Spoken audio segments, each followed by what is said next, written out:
পিতা ১৯৭১ সালের মহান মুক্তিযুদ্ধে শহীদ হয়েছেন, অথচ সন্তানের জন্ম ১৯৮১ সালে, অর্থাৎ বাবার মৃত্যুর ১০ বছর পর জন্ম নিয়েছেন সন্তান।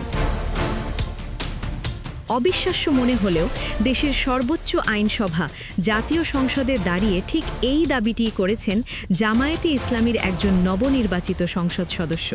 কিন্তু কিভাবে সম্ভব এই অলৌকিক ঘটনা? একজন কোরআনে হাফেজ এবং সংসদ সদস্য হয়েও তিনি কি সংসদে দাঁড়িয়ে ডাহা মিথ্যে কথা বললেন, নাকি এর পেছনে লুকিয়ে আছে অন্য কোনো রহস্য? আজকের বিশেষ আয়োজনে আপনাদের স্বাগত। সম্প্রতি জাতীয় সংসদে এক তুলকালাম কাণ্ড বাঁধিয়েছেন নীলফামারী ৪ আসনের জামায়াত মনোনীত সংসদ সদস্য হাফেজ আব্দুল মুনতাকিম। সংসদে দাঁড়িয়ে তিনি দাবি করেন তার বাবা ও দাদাসহ গোটা বংশের মোট ৪৭ জন সদস্য শহীদ মুক্তিযোদ্ধা, এমনকি তার মাও ছিলেন মুক্তিযুদ্ধের অন্যতম সংগঠক। একটি জামায়াত ঘরানার পরিবারের এমন গৌরবোজ্জ্বল মুক্তিযুদ্ধকালীন ইতিহাস থাকতেই পারে, সেটা নিয়ে বিতর্কের অবকাশ নেই, কিন্তু বিপত্তি বেঁধেছে অন্য জায়গায়। সংসদ সদস্য হাফেজ আব্দুল মুনতাকিমের নির্বাচনী হলফনামা এবং উইকিপিডিয়ার তথ্য অনুযায়ী তার জন্ম ১০ জানুয়ারি ১৯৮১ সালে। আর এখানেই উঠেছে মোক্ষম প্রশ্নটি। ১৯৭১ সালে যদি তার বাবা মুক্তিযুদ্ধে শহীদ হয়ে থাকেন, তবে তার ১০ বছর পর ১৯৮১ সালে এই সংসদ সদস্যের জন্ম হলো কিভাবে? বাবার মৃত্যুর ১০ বছর পর সন্তানের জন্ম বিজ্ঞান কিংবা প্রকৃতির কোনো নিয়মেই কি এটি সম্ভব? এই চাঞ্চল্যকর তথ্যটি সামনে আসার পর দেশের প্রতিটি মূলধারার গণমাধ্যমে এবং সামাজিক যোগাযোগ মাধ্যমে রীতিমতো হাসির রোল পড়েছে। এই ঘটনা নিয়ে ইতিমধ্যেই রাজনৈতিক অঙ্গনে তীব্র সমালোচনা শুরু হয়েছে।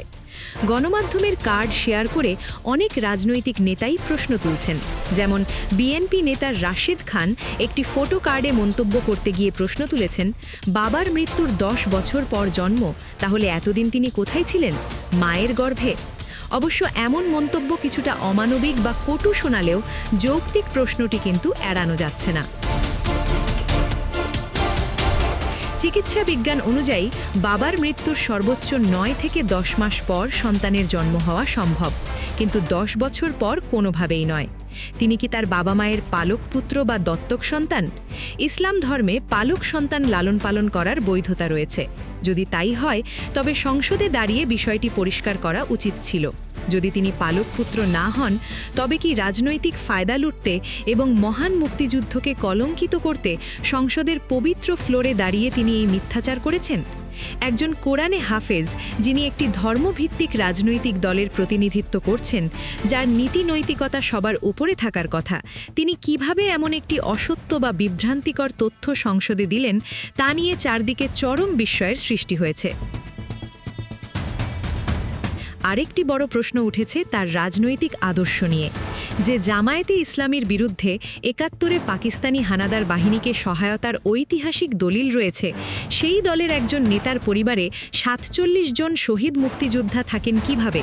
আর যদি সত্যি তার পরিবারে এত বড় মুক্তিযুদ্ধের ইতিহাস থাকে, তবে তিনি কিভাবে মুক্তিযুদ্ধের চেতনা বিরোধী হিসেবে পরিচিত একটি দলের রাজনীতি করেন?